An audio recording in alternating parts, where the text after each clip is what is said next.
perlawanan di gelanggang kedua telah pun tamat. Goh Peki dan Teo Mesing tidak mampu menyaingi regu daripada Indonesia, Febriana dan juga Melissa.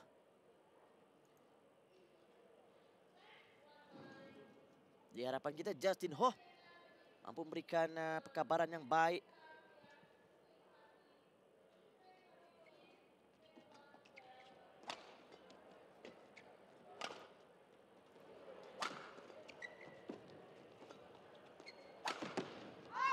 Oh, keluar. Desak nampaknya untuk mendapatkan mata.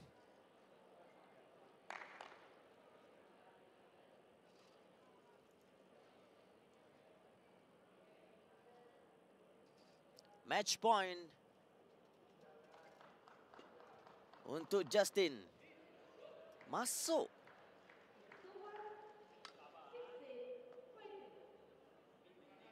Sikit lagi. Sabar. 15-20 untuk Thailand.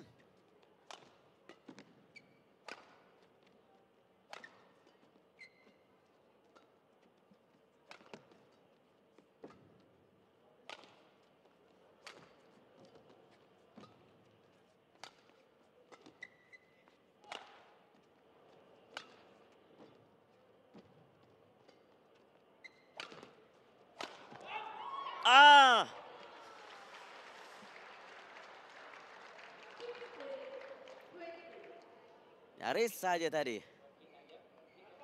Punya idea yang menarik. Terus melakukan cross-court smash ke sebelah kanan. Kantapon sudah pun terperangkap sebenarnya.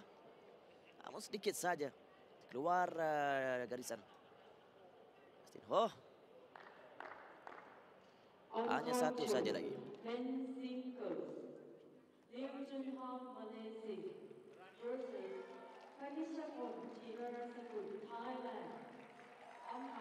Telah pun diumumkan di gelanggang satu lagi pertembungan Thailand-Malaysia.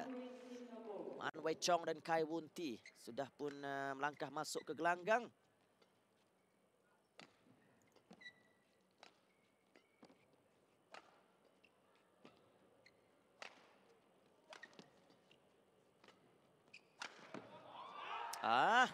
Keluar lagi.